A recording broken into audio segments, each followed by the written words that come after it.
Hi friends, ఎట్టకేలకు నిన్న మూడో వారం పూజ అయితే కంప్లీట్ చేసుకున్నానండి. మనకి పూజకు ముందు ఎన్ని డౌట్స్ ఉంటాయో పూజ తర్వాత కూడా అన్నే డౌట్స్ ఉంటాయి. చాలా మందికి ఈ డౌట్ ఉంటుందండి, పూజలో పెట్టిన పసుపు గణపతిని ఏం చేయాలని. సో ఇక నేనైతే ఏం చేస్తానంటే ఇంట్లో పని అంతా అయిపోయాక బాత్ చేసే ముందు ఆ పసుపు గణపతిని ఫేస్కి, హ్యాండ్స్కి, నెక్కి ఇలా అయితే అప్లై చేసుకుంటాను అనమాట. సో మాకు ఇలా ఇష్టం లేదు అని అనుకుంటే వాటర్లో కలిపేసి చెట్టు మొదట్లో అయినా పోయొచ్చు, లేదా పారే నీళ్ళలో అయినా వేయొచ్చండి.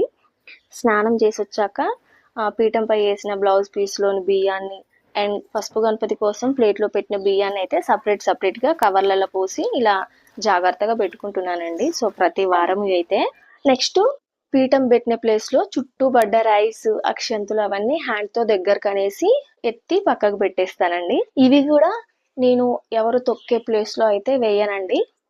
తర్వాత ఒక పొడి క్లాత్ తీసుకొని ముగ్గుతో సహా నేను ఎక్కడి వరకు అయితే ఆవు పేడ పెట్టి అలికాను పీఠం పెట్టడానికి ఆ ప్లేస్ చుట్టుపక్కల ఉన్నదంతా మొత్తం దగ్గరకు అనుకుంటూ వచ్చేసి ఎత్తేస్తానమాట హ్యాండ్ తోటే.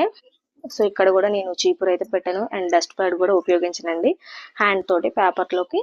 సో అలా ఎత్తేస్తానమాట. చూసారుగా ఫ్రెండ్స్, ఇప్పుడైతే మొత్తం క్లీన్ అయిపోయింది కదా. ఇప్పుడైతే తడిబట్ట పెట్టేస్తాను, నేను అక్కడే తూడ్చేస్తాను. సో తర్వాత మళ్ళీ వాటర్లో కడిగేసి చుట్టూ అంతా తుడుచుకుంటూ వస్తానండి. ఫైనల్గా క్లీనింగ్ అయితే అయిపోయింది కదండి. ఇక ఇప్పుడైతే పూజ అయితే స్టార్ట్ చేస్తున్నాను అనమాట. ఇప్పుడు పూజ స్టార్ట్ చేసే ముందు అయితే నిన్న పూజలో పెట్టిన పూలు ఉన్నాయి కదండి, సో వాటన్నిటిని తీసేస్తున్నాను. ఫస్ట్ అయితే నేను ఈ మధ్యనే ఫోన్లో అయితే చూసానండి, నిన్నటి పూలు ఉంచి పూజ చేస్తే అది రాక్షసులకి పూజ చేసినట్లు అని చెప్పారనమాట ఆ ఫోన్లో అయితే. సో అందుకే అప్పటి నుంచి నేను పూలు అయితే ఎంత ఫ్రెష్గా ఉన్నా వాటిని అయితే తీసే పూజ చేస్తాను.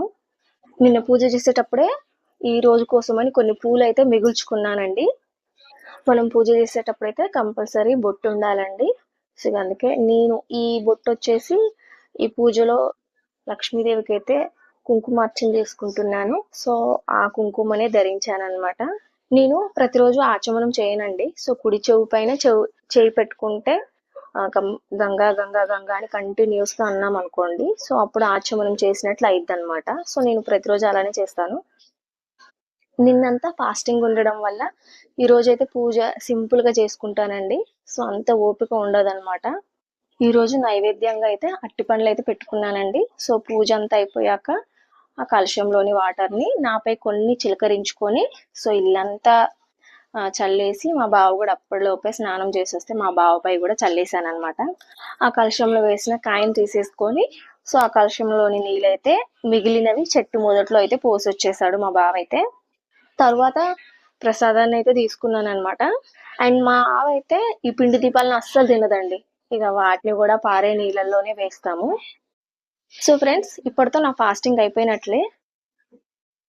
అంటే నేను సండే రోజు పూజ అయిపోయిన దాకా వేరే ఏమి ముట్టుకోనండి.